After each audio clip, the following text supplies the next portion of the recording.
The broadcast is now starting. All attendees are in listen-only mode. Good morning. We welcome everyone today to our webinar on World Suicide Prevention Day, Understanding and Preventing Suicide with Dr. Lisa Firestone. I'm Gina Carvalho, the Director of Communications for the Glendon Association and PsychAlive. Glendon's mission is to save lives and enhance mental health by addressing the social problems of suicide, violence, child abuse, and troubled interpersonal relationships. Please visit us at glendon.org and also at PsychAlive.org to learn more about our work. I have a few announcements before we start the webinar. If you have trouble with the audio on your computer, you can listen to the webinar through your telephone. Go to the top right hand of your screen and click Use Telephone and follow the instructions. You can type questions throughout the webinar on the right hand of your screen, and time permitting, Dr. Firestone will answer these questions throughout the webinar, but you can send questions to me to forward to Dr. Firestone at Gina, J-I-N-A, at glendon.org. This is a free webinar. No CEs will be provided. It will be recorded, and you will be able to receive a copy of this recording. Now it's my pleasure to introduce our presenter, Dr. Lisa Firestone. She's the Director of Research and Education for the Glendon Association and the Senior Editor at PsychAlive. Dr. Firestone is the co-author of several books, including Creating a Life of Meaning and Compassion, Conquer Your Critical Inner Voice, Sex and Love and Intimate Relationships, and most recently, The Self Under Siege. She is a regular blogger on Psychology Today and the Huffington Post. Dr. Firestone is a clinical psychologist in private practice and also consults on the management and treatment of high-risk clients. You can learn more about Dr. Firestone's work by visiting glendon.org and PsychAlive. And here's Dr. Firestone. Hello, and I really appreciate all of you joining us for this webinar, as Gina said, on National Suicide Prevention Day. This is myself, and these are our two websites if you want more information. We have the Glendon Association website, which has a lot of good information for professionals, and PsychAlive is our website that has a lot of good information for the general public, including a lot of good information about suicide prevention. So here are some basic facts about suicide to start. I'm going to start off talking about some facts. I'm going to talk a little bit about what we can do to identify who's at risk, and then what we can do to help as well. So according to the World Health Organization, every 40 seconds, a life is lost to suicide, which means that each year we lose nearly 1 million people worldwide to suicide. For every one person who dies by suicide, 20 more attempt to end their lives. So people who die by suicide is just kind of the tip of the iceberg, if you will, of the problem we're going to be talking about today. Then there's the people who have attempts or who have thoughts and feelings about suicide. So it's kind of like this iceberg that's under the water. Worldwide, more people die by suicide than all homicides and wars combined. Isn't that an amazing fact that we're more in danger from ourselves than we are from other people? It's not the way you would think about it if you just listen to news reports, but that's really the truth.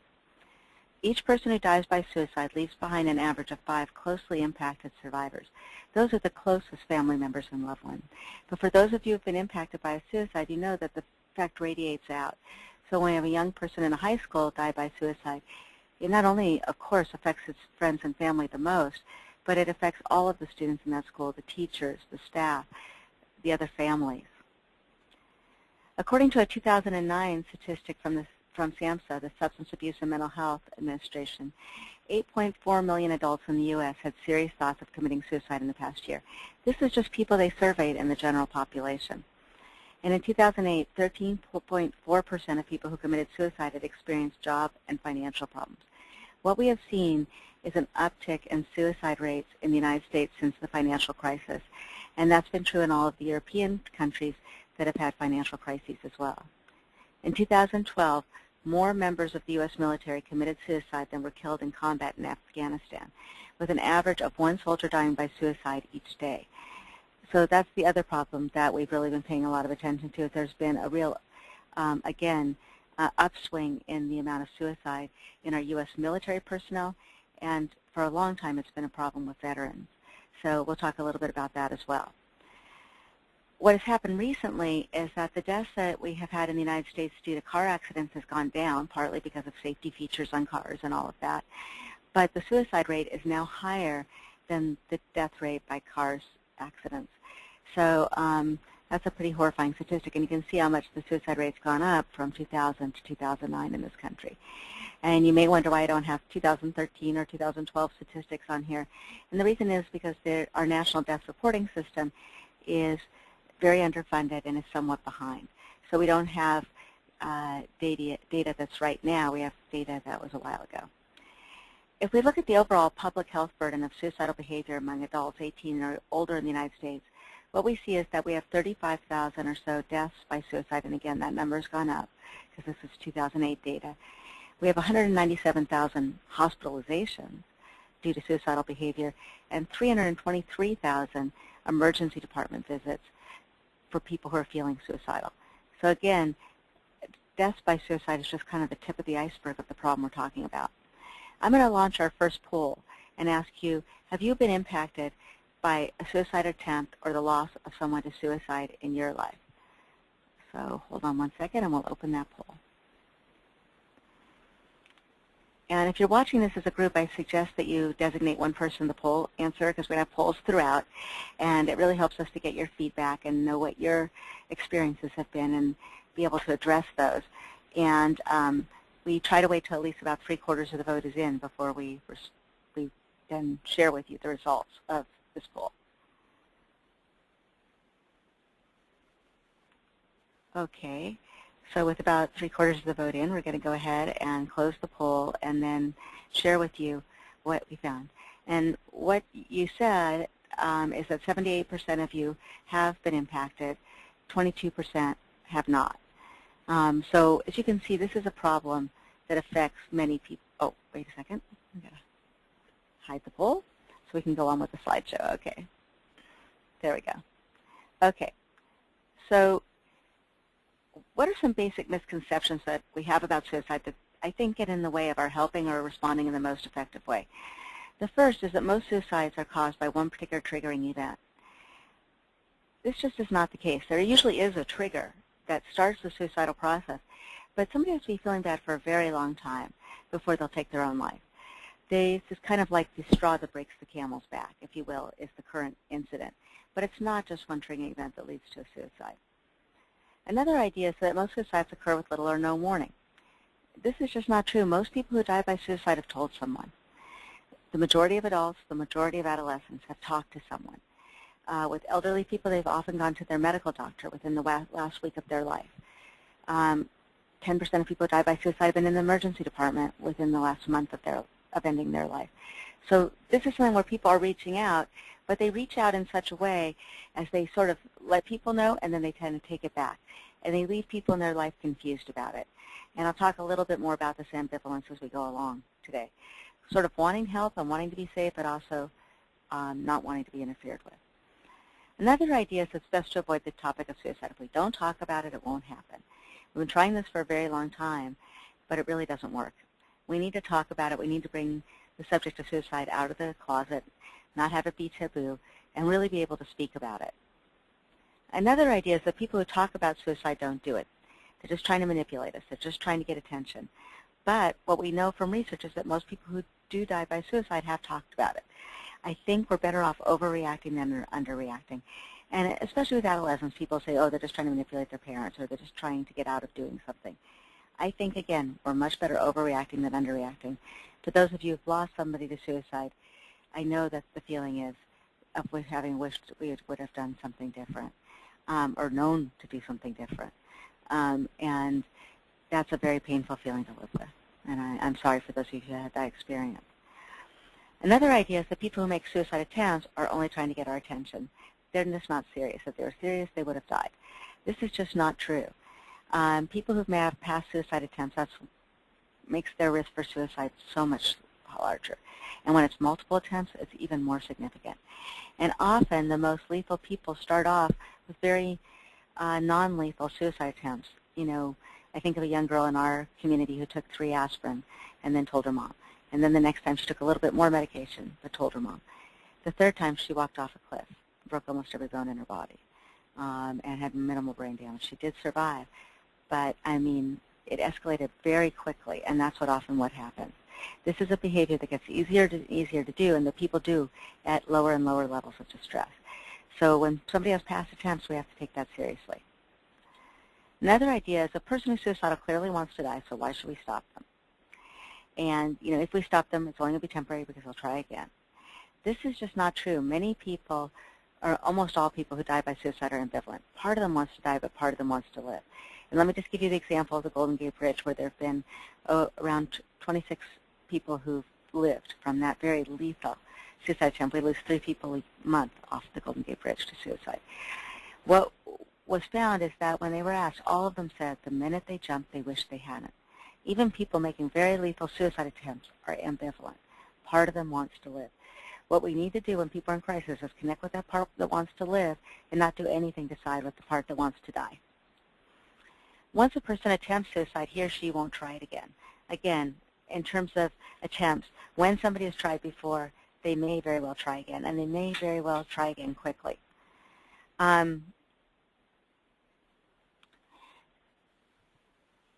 Suicide is a complex problem, so what can I do about it? As a bystander, as a friend, or as a family member, or a coworker.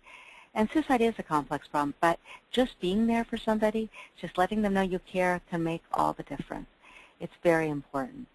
And reaching out and helping that person get to help and helping them get to good help, which is what we'll talk about toward the end of the webinar, is really important. Another idea is that a person who's been depressed and suddenly feeling better, we don't have to worry about the suicide anymore because they're feeling better, right? Well, often when people are in a depressed state where they have no energy, that's not when they're very likely to die. It's when they start to get their energy back. So I think we have to be very concerned when a person's suddenly feeling better. Sometimes they're suddenly feeling better because they found the perfect solution to all their problems. They're going to kill themselves. Now, believe me, I don't think it's the perfect solution, but when they think that, they often can look even ecstatic. One of the people you'll see on film in this webinar, Kevin, who attempted to take his life by jumping off the Golden Gate Bridge, he talks about how he was in this elated state in the weeks preceding his suicide attempt. Another idea is that poor people are the source of most suicides. And suicide, it actually cuts across the whole socioeconomic spectrum. We have higher rates in the very poor and the very wealthy, but it cuts across and touches everybody in between as well. And part of what we're seeing in this financial crisis is not people who've always been poor dying by suicide, but people who had some modicum of wealth and lost it. That's where we have a really hard time with transitions. And during points of transition, whether it's loss of a job or loss of a relationship or something like that, when there's a transition or having had money and losing that money, people are going to be more at risk.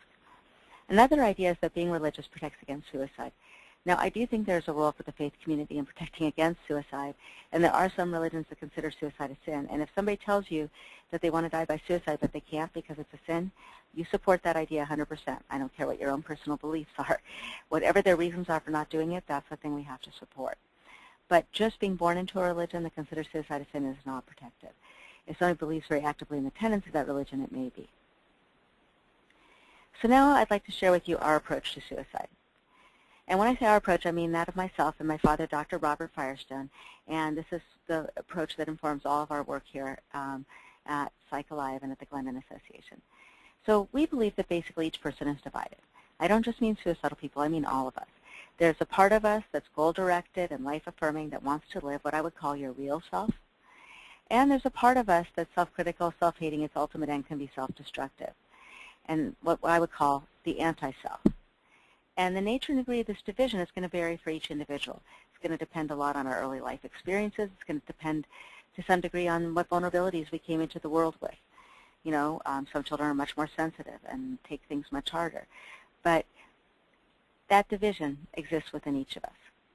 The second premise to our approach is that negative thoughts that we have about ourselves exist on a continuum, from mild self-critical thoughts that we all have on fairly a daily basis to more extreme self-hatred, all the way up to thoughts about suicide. So everything from you don't deserve anything, or you're stupid, or you're not as good as other people, to you should just kill yourself. There are a whole continuum of self-destructive thoughts that we have. The third premise, if you will, is that there's also a whole continuum of self-destructive behaviors. Everything from just being self-denying and limiting our lives, isolating ourselves, being really down on ourselves, engaging in substance abuse, something that may not be immediately life-threatening but can truncate or shorten our life, extreme risk-taking behavior, all the way up to actual suicide. There are a whole continuum of self-destructive behaviors people engage in. And lastly, that there is a strong relationship between these two continuums. That how a person is thinking about themselves tells us a good deal about how they're likely to behave. And if we can get in touch with those thoughts, we can do a lot to assess their risk, we can do a lot to intervene and target our interventions, and we can really see if we're having an impact on making this person less suicidal. So basically, there are stressful events or triggers that happen for all of us. But then there's our thoughts about those triggers, the stories we tell ourselves about what those things mean. And for the suicidal person, they're seeing everything through a very negative filter, particularly themselves. And so any event that happens really can trigger them into what some people call the suicidal mode, that being in the grips of these thoughts about suicide. And those thoughts contribute to how we feel about that incident and also contribute to how we're likely to behave. And the intensity of the negative feelings that are stirred up by these destructive thoughts also plays back and makes the thoughts even seem more real. But if we can get a hold of these thoughts again, we can do a lot to see how at risk people are, and we can do a lot to address that thought process in treatment. So what are those thoughts? We define them as the critical inner voice, and this is our definition of the critical inner voice. It refers to a well-integrated pattern of destructive thoughts toward ourselves and toward other people. The quotes voices that make up this internalized dialogue are at the root of much of our maladaptive behavior. This internal enemy fosters inwardness, distrust, self-criticism, self-denial, addictions, and a retreat from goal-directed activities. The critical inner voice affects every aspect of our lives, our self-esteem and confidence, our personal and intimate relationships, and our performance and accomplishment at work and at school. And particularly, it drives our self-destructive behavior. So here are some examples of narratives of people who are extremely suicidal. And they come from different studies. This one was done by Schneidman, one of the founders of the study of suicide. I can't stand being so depressed anymore. I can stop this pain by killing myself. I am damaged goods. Suicide is the only choice I have. Only. Again, look at our ability to see options as narrowing. My family would be better off without me. I was just a lifeless thing, breathing but worthless. I knew everyone would be better off if I were dead. It would end my misery and relieve their burden. My death will be worth more to my family than my life. Okay, now that's really important. Perceived burdensomeness is one of the key factors. And when people are not very suicidal, but they have suicidal thoughts, they say things like, I want to kill myself, but I can't because I know it would hurt my family or my people care about me. And when they move down the continuum towards more suicidality, what we see is within the more negative side of that ambivalence, they say, actually, I'm a burden to my family. They'd be better off without me. When people are talking like that, the short-term risk is very high. I'm useless and unwanted. No one cares if I live or die. They're feeling rejected, marginalized, and worthless. I'm worthless and don't deserve to live. I have an enemy within that I have to escape. There's this feeling of escape or killing a part of the self, but unfortunately, as my friend Israel Orbach used to like to say, we can't kill a part of ourselves. I'm in a tailspin like a freight train or tsunami hit me. There's no hope. I can't get caught up. What's the point? Okay, that's often this suicidal mode that they feel in, like just everything's turned against them. I hate myself. I can't fix this problem. I should just die. Tunnel vision, if you will. I'd rather die than feel this way. They're not able to tolerate the painful feelings they're experiencing. I've lost everything important to me. My future looks empty. Life is no longer worth living. Nothing will change. There's no hope for me. I've screwed up. I might as well screw up all the way. Those who hurt me will be sorry. For some people, there is a revenge aspect of it, of wanting to get back at people. This is rare, but it does occur. Suicide is a way of life for me, and I can't stop it. This is a brief YouTube clip called Voices of Suicide. I think I'll play this one because it's only a few minutes if I can, that shows you 3 individuals who we interviewed for a film that we made talking about the thoughts just prior to their suicide attempt.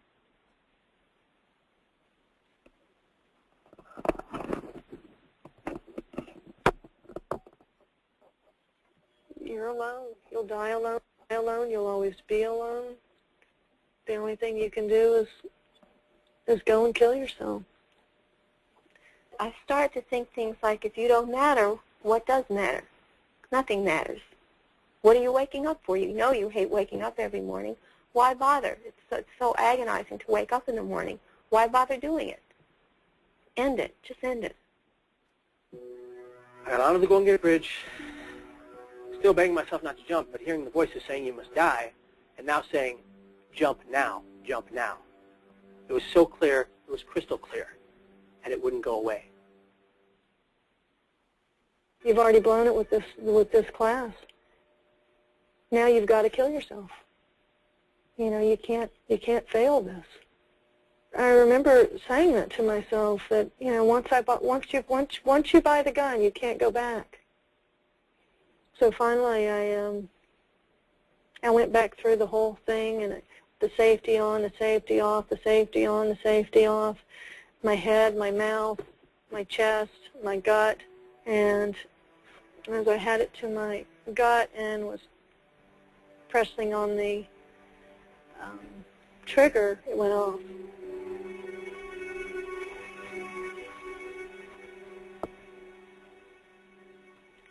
You should do this. This is something you should do.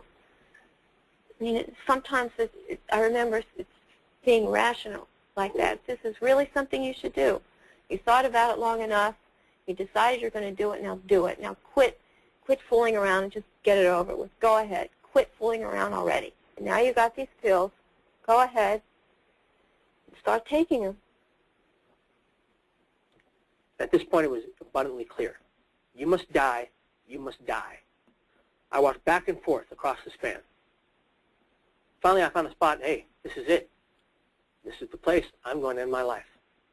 Nobody cares. It's time to go. I turned, walked back toward the railing next to the roadway on the bridge, next to the traffic. I ran, and I shoved myself, only using my arms, over the bridge.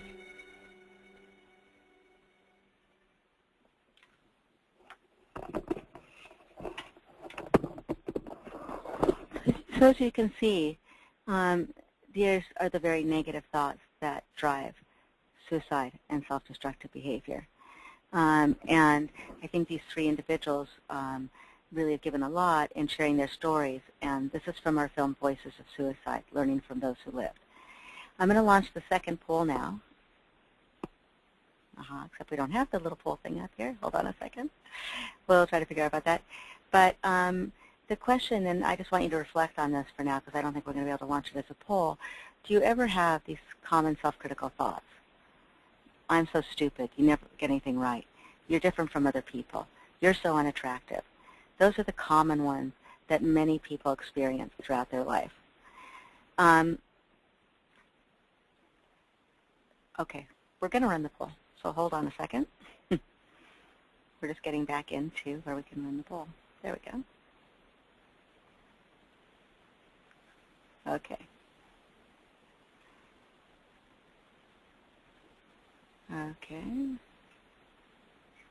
Okay, we're going to launch this poll and give you a second to answer. And then we'll share the results with you.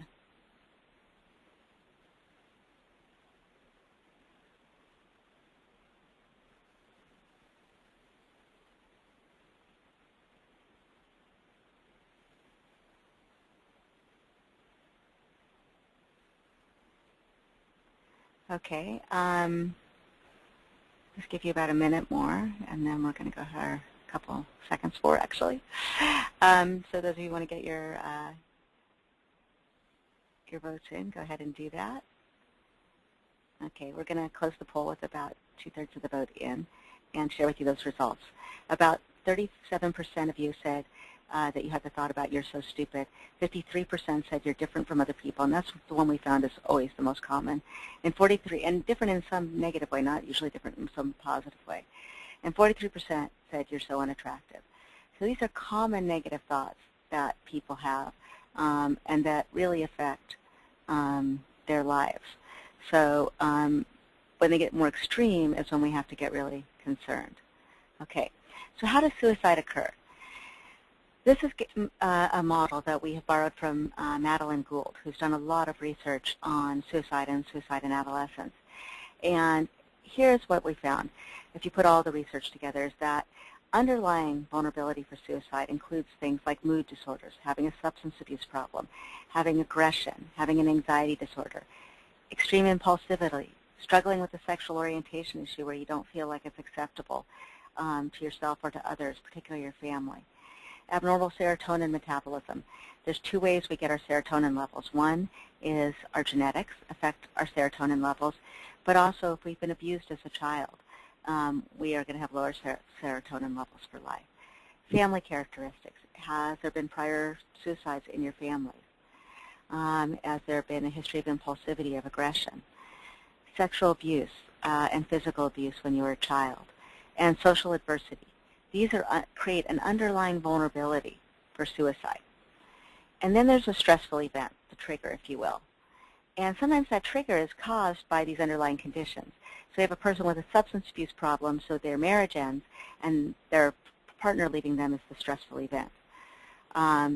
This can include, stressful events can include things like getting in trouble with the law or at school, having a loss, like loss of a relationship, loss of a job, or being bullied. And that's the new one that we have now are taking into consideration. That's why it's bolded here. And what happens when you have this underlying vulnerability and a stressful event happens is that you get acute mood changes, anxiety, dread, hopelessness, anger, desperation, these strong negative emotions that drive the suicidal process. And then we get things that can inhibit the suicide or facilitate it from happening. So what can inhibit? Even a person who has underlying vulnerability, who's experienced a stressful event and has these acute mood changes, what can help protect them from dying by suicide? Having a cohesive family environment of people who care. Now, that doesn't mean that people who lose their life to suicide don't have families that care. They do, but they may not be seeing it that way because they're seeing it through a negative filter. Religiosity, or having spiritual beliefs, something that makes it feel like your life is meaningful, is a protective factor. Having available support, people close by and on hand who are willing to support you. The internet can be a source of positives because there are a lot of good websites now, have a lot of really good information for people who are in crisis, including our National Lifeline where you can go and chat on the internet as well as call and talk to somebody. And having help-seeking attitudes, that it's okay to seek help when you're in distress, that it's okay to seek help for mental health issues. That's going to be protective. Now, what on the other hand is going to facilitate the likelihood of a suicide when somebody has underlying vulnerability? There's been a stressful event and these acute mood changes. Having a method or weapon available makes it much more likely that somebody's going to lose their life to suicide.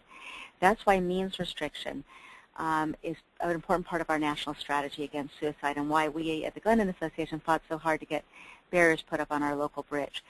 Because when people are in that impulsive state and have had these things happen, having a method or a weapon easily available makes suicide that much more likely.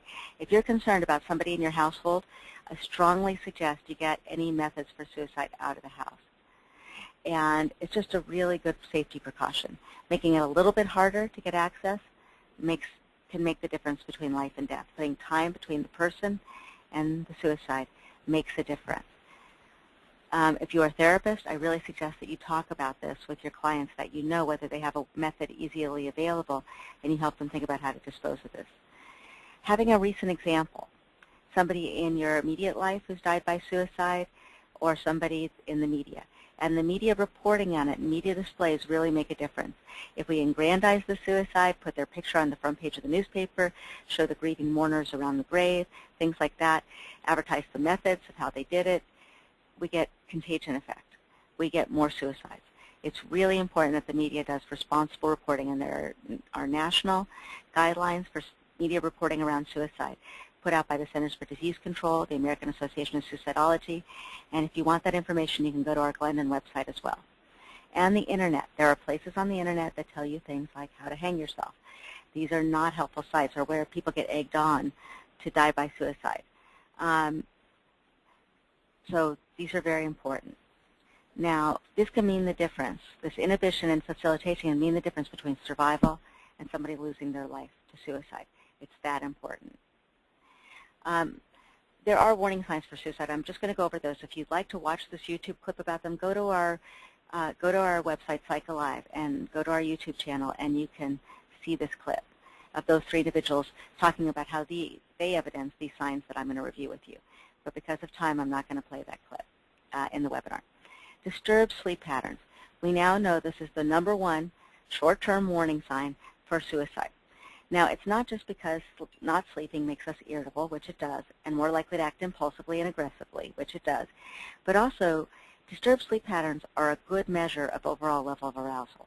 And when somebody is in a highly aroused state from which they can't calm down, they're much more likely to die by suicide. This is either somebody who's not being able to go to sleep or is waking up early in the morning and not being able to go back to sleep. And often people who die by suicide have not slept in weeks. And their closest family members or loved ones may not know this. They may be hiding it from them. Anxiety and agitation. Suicide does not happen in a calm down state. It happens in an anxious, agitated state where a person's thoughts are racing. This is a high risk for suicide. Pulling away from family and friends. Often each person just feels rejected and they don't realize the person's just rejecting everybody.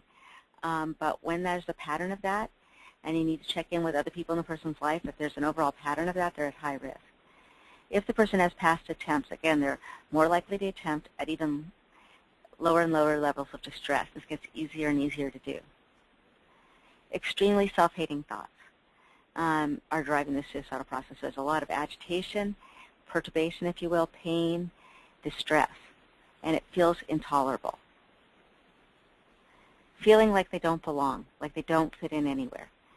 Now, again, it's true with distorted filter. They may have many friends and family members who feel like they belong just perfectly, but they don't see it that way.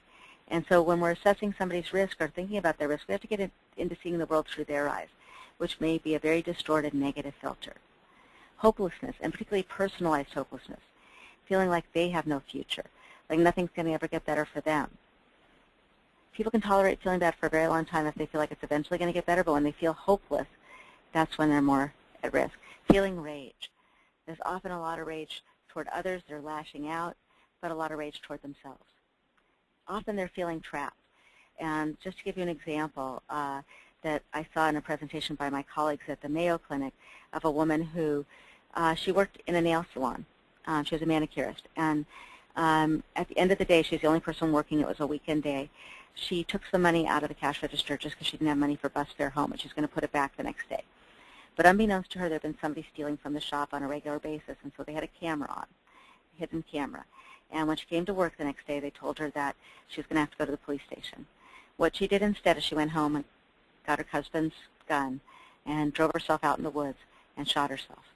Now, she didn't die from this gunshot wound, and she was able to get from the back seat of the car to the front seat of the car with her arm barely attached and drive out to the main road so that she could get saved and get help. And she was glad to be alive. This is the ambivalence in suicide, and this is something that escalated quite quickly from feeling trapped and feeling like she had no way out. But she also had a history of having felt bad about herself in many different areas for a long period of time. That's that underlying vulnerability. Increased use of alcohol and drugs. And the most, by far, dangerous drug when it comes to suicide is alcohol. Anyhow, so it's very important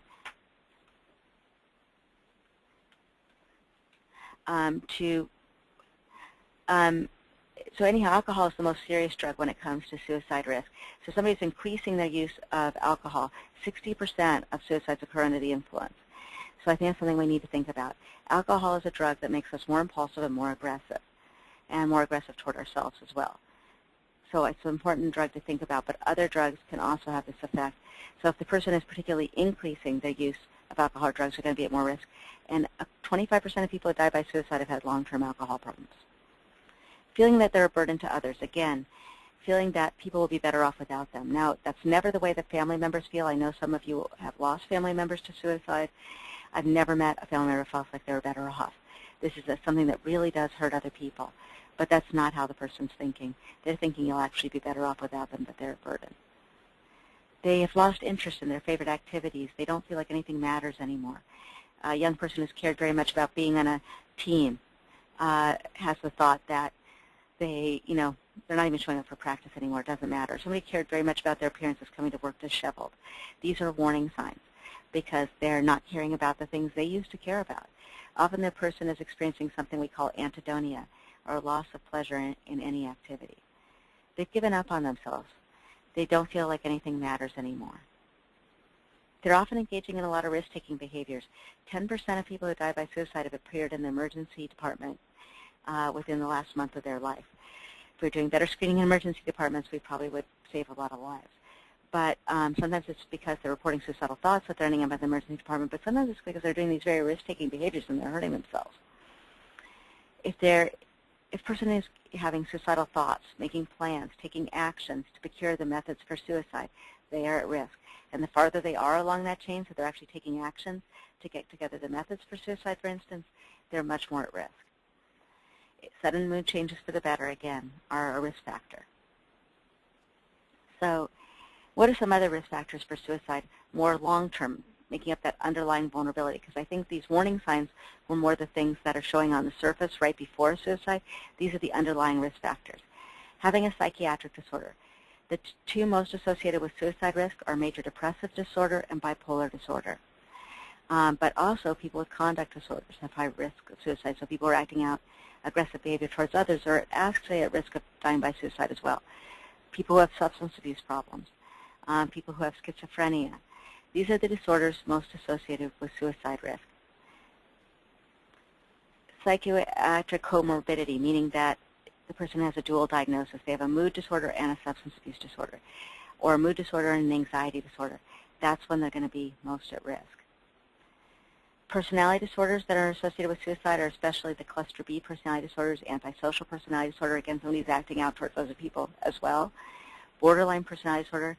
And I think this is important because the two things that suicidal people have in common, even though they are diverse and they make up all of us, they have every characteristic, is that they have trouble tolerating emotion, and they have distressing emotions, and they have trouble regulating their emotions with healthy strategies.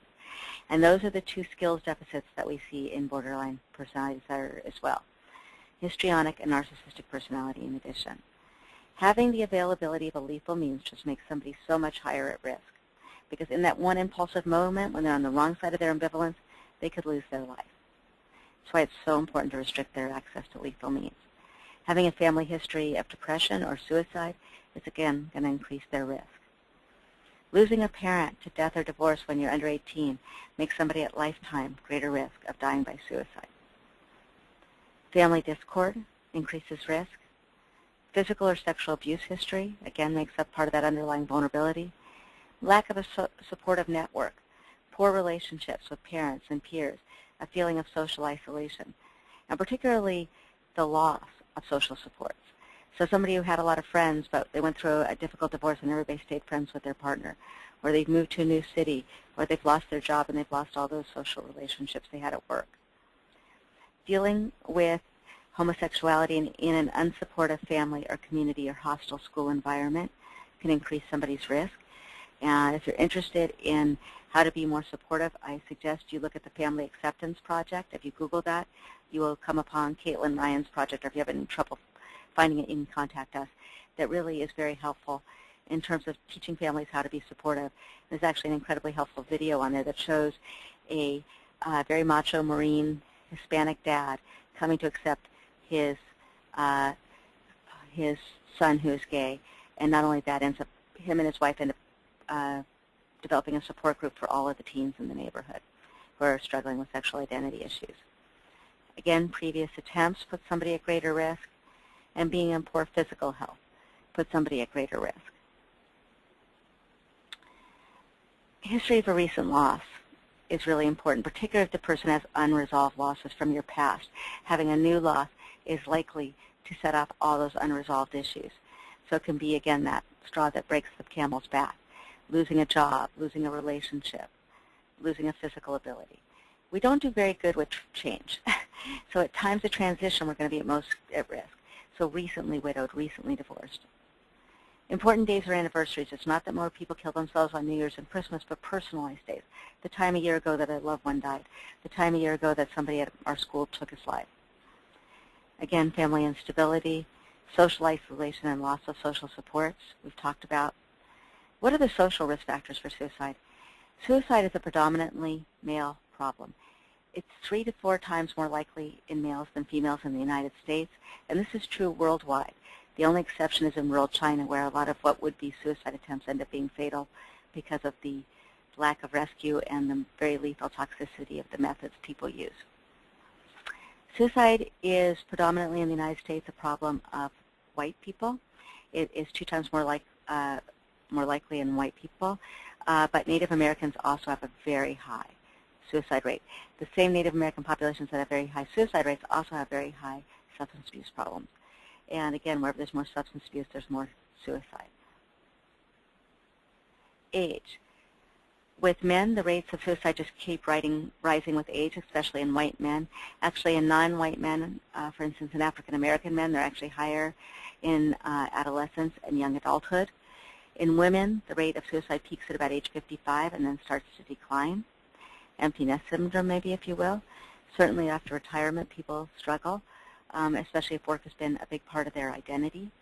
And we see a rise in young people in young suicide rates, especially among Hispanic people in our country.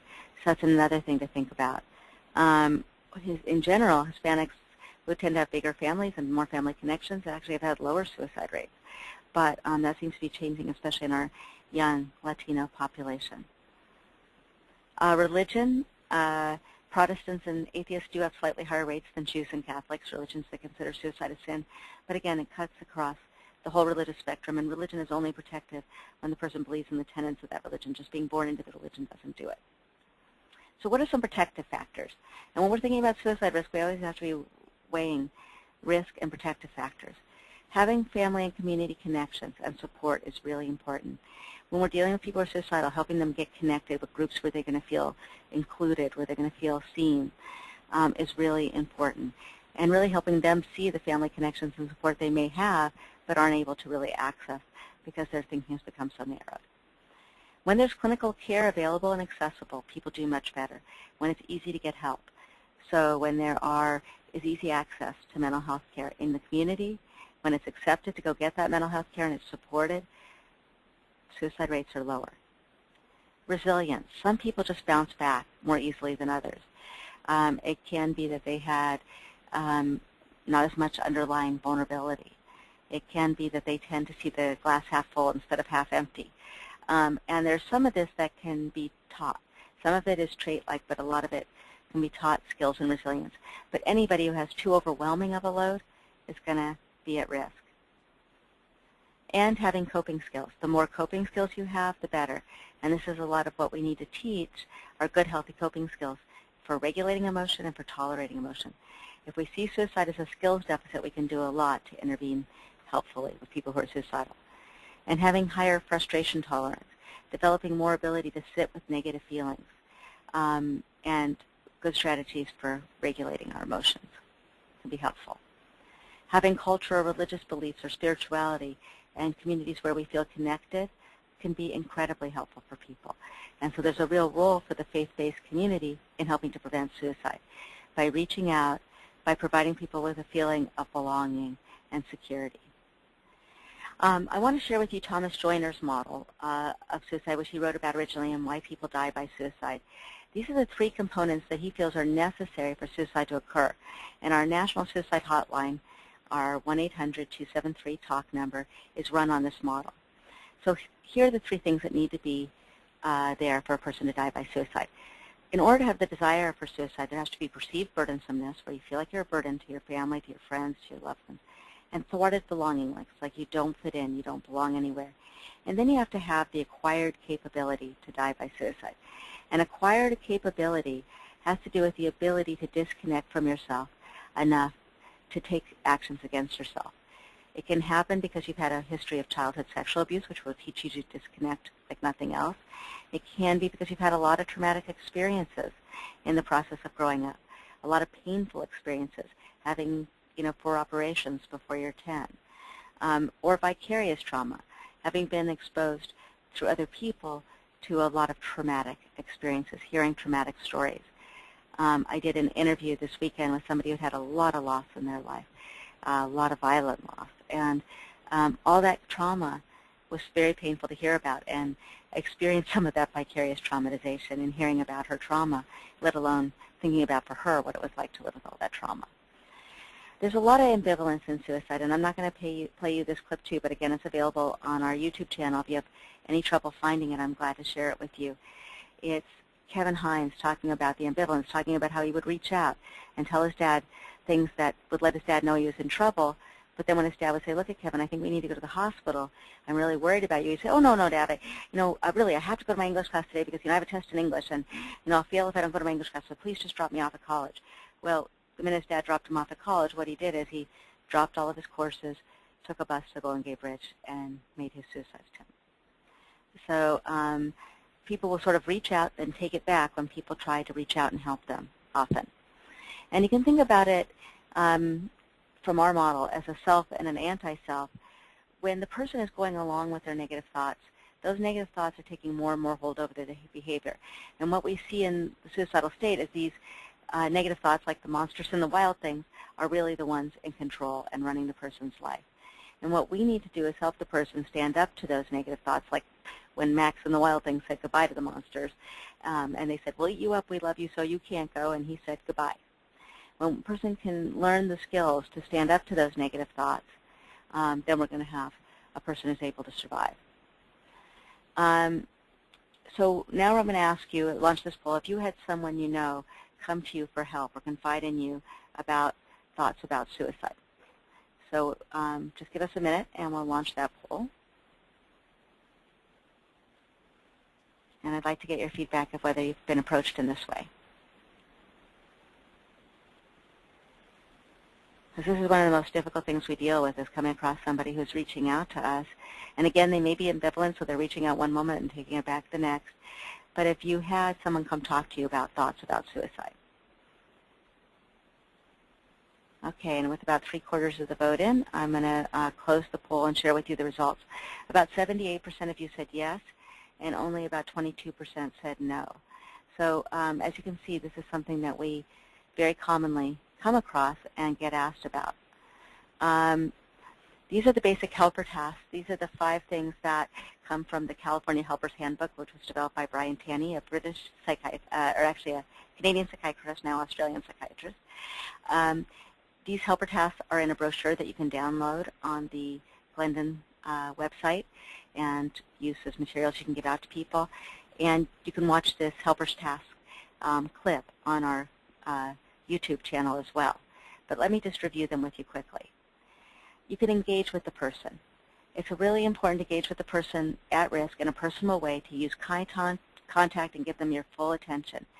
When you are paying attention to this person, it's important not to get distracted. If you get distracted, they're going to feel injured and like nobody cares. It's really important to talk to the person, reach out, and make contact. One of the things that Kevin talks about is that prior to his suicide attempt, he spent 20 minutes walking back and forth on the Golden Gate Bridge, crying his eyes out, begging him that one person would ask him what was going on. And if they did, he was going to tell them everything. He wanted to be saved, but he couldn't make that first contact. So one of the best things we can do is to be that first contact, to reach out to people. When we see somebody crying, just smiling at people. There's a number of people who said that if one person smiles at me on the way to the bridge, I won't die, I won't kill myself. And nobody smiled. We can all smile at people as we walk by. We can keep our heads up. We can make eye contact. We can say hello. But particularly with people we care, we can ask them what's going on, making eye contact, giving them our full attention and not getting distracted. We can explore with them their situation and how it looks from their point of view. Not try to tell them how it looks from our point of view, but how do they see what's going on in their personal life? How do they see whatever crisis is going on? And we can just try to show them that we understand their feelings. We can play it back to them to make sure that we're getting it right. We can identify whether the person is currently thinking about suicide by asking them specifically. It's okay to ask people. It will not put the idea in their mind for the first time. It will not make them think about suicide for the first time. Are you thinking about suicide? We need to get more comfortable. We can practice with friends in saying those words. And it gives the person at risk permission to talk about it. That's what we're doing. We can say, people who felt like you, the way you're describing how you felt, sometimes think about suicide. Have you ever thought about suicide? If the person is indeed thinking about suicide, we can ask them about where, when, and how, and why now. What's going on now in their life that's making them feel suicidal. And even if it may have started from something that happened 2 years ago, why is it escalating right now? We need to know about the right now, because that's the thing that we need to help them with. We need to assess with closely answered questions where, when, and how they're thinking about it. So it's a combination of gut feelings and asking them directly. We also want to look at, though, the why nots. What is this part of them that still wants to live? What are their strengths? What has helped them before when they felt distressed? What has worked for them? What's helped them solve serious problems? We need to be ready to side with the part of them that wants to live. So we need to be sensitive and always looking for whatever it is that might help keep them alive. I will address, we've gotten a few questions in, and I will try to address those toward the end of the presentation. We need to develop an action plan with the person. What are you going to do, and what are they going to do to help keep them alive? If we are extremely worried and nothing they're saying is reassuring us, we should walk right there with them to the nearest emergency room. We should get them to help. If we are on a college campus, we can walk with them directly to the counseling center. If we're at a place of work, we can go directly to the person responsible for employee assistance. You know, we cannot leave their side or make sure they're going to be with somebody else until they get help. So it's important to be really specific about whatever plan you make with them, and you need to play it back to them and make sure they're understanding it. And you're going to have to help structure it, because they may be feeling very out of control and like very scattered. You want to limit your objectives. You're not talking about solving all their problems. You're talking about what are you going to do to help keep them alive, to keep them out of immediate danger. That's it. The action plan is not meant to be a total solution to the person's problems. Be realistic. Do not make false promises or resort to phony statements like it'll be all right, because they don't feel like it'll be all right. But this is how I'm going to help you to get to help, and here's the next part of our plan. It's important that you work together, that it's you committing to things as well as them committing to things, that mutual agreement, and have them say it out loud to you. And if you believe them, that's great. If you still feel that anxiety in your body and you're not trusting them, your gut instinct, then you need to stay with them. Confirm their commitment to the plan. Have them say out loud what they're going to do. If they can do this and you can have a sense of relief, then you can move to the next step of the plan. If not, you need to get them directly to help. And you want to build in crisis control. What can they do if they start to feel overwhelmed with suicidal thoughts between now and the next step of your plan?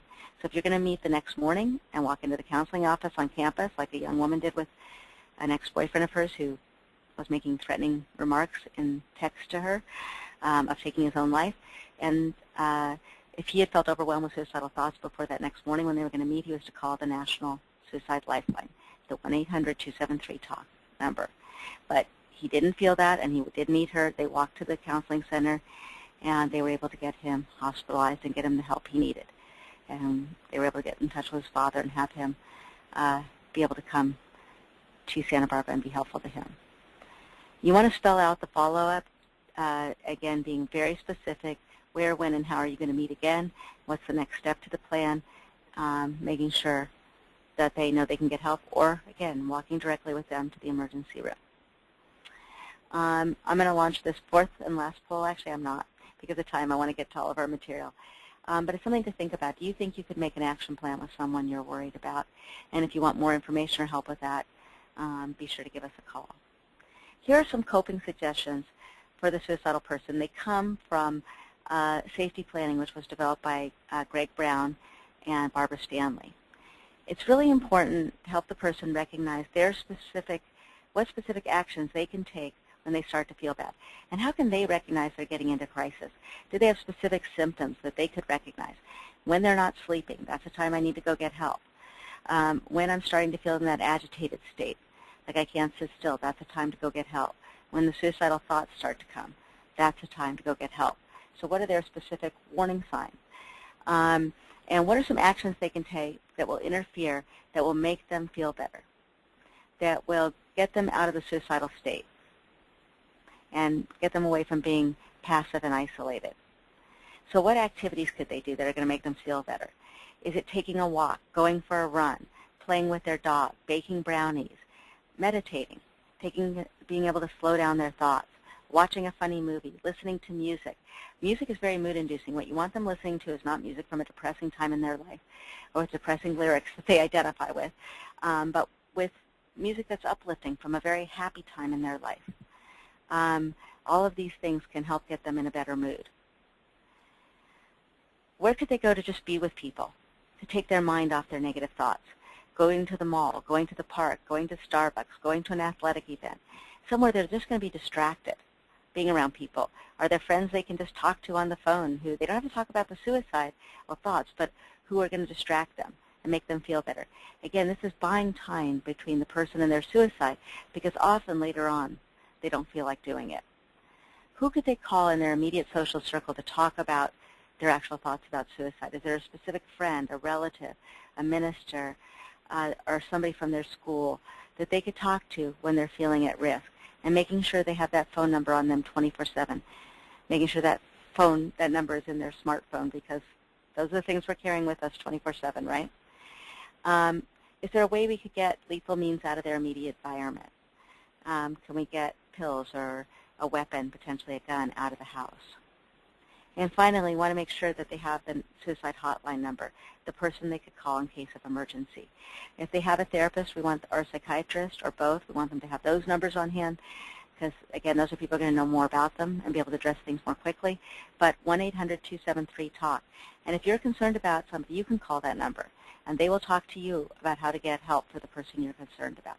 So it's not only the suicidal person who can call our 1-800-273-TALK number, it's anybody.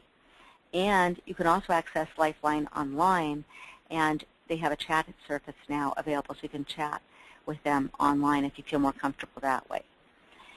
You can help the person construct a hope kit to put things into a box that they're going to have in their immediate environment that help make them feel better when they're feeling bad. They can be quite creative about this, or it can be a simple box. They can put in photographs of their loved ones, letters that make them feel better, souvenirs, again, music that makes them feel better, movies that make them feel better, whatever it might be, something to do, the brownie box, so they can bake brownies. You want them to have easy access to the things that are going to help make them feel better. They are developing a smartphone app for this, so that you can have on your smartphone the music that makes you feel better, the movie that makes you feel better, whatever it might be, the pictures of your loved ones, your own personalized hope kit in easy access.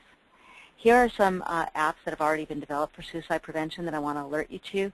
One is the QPR app, the Question, Persuade, and Refer app that talks you through questioning somebody who you're concerned about, persuading them, and referring them, getting them to help. So this can be really helpful. It also has the national hotline in that app.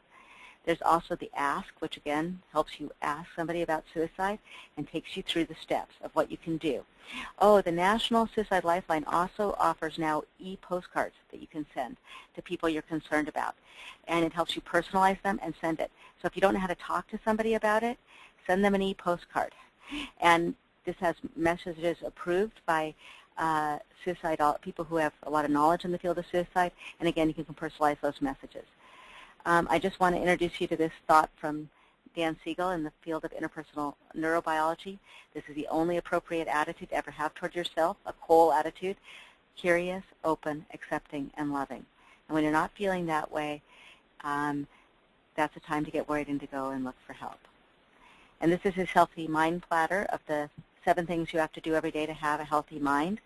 So these are the important things to do to keep ourselves well when we're dealing with a friend or a family member who may be suicidal and would be good for them to be doing as well. We need to have time where we sleep. We need to have time when we're doing a physical activity, preferably in the outdoors, but indoors is better than not at all. We need to have some focus time where we're learning something, where we're paying attention. That could be school, it could be in work. We need to have some time in where we slow down and check in with ourselves and what's going on inside of ourselves. We need to have some downtime where we're doing nothing. I always fail at this one, but it's a really important one. We need to have some playtime where we're having fun. Laughing every day is really important. And some time where we're connecting with other people. Hopefully this is in person, but even online is better than not at all. So very important things to be doing every day. So here's the do's and don'ts of suicide prevention. Be aware. Learn the warning signs. Get involved, become available, show interest and support to those people you're concerned about. Ask the person directly if he or she is thinking about suicide. Be direct. Talk openly and freely about suicide. Be willing to listen and allow the expression of strong feelings.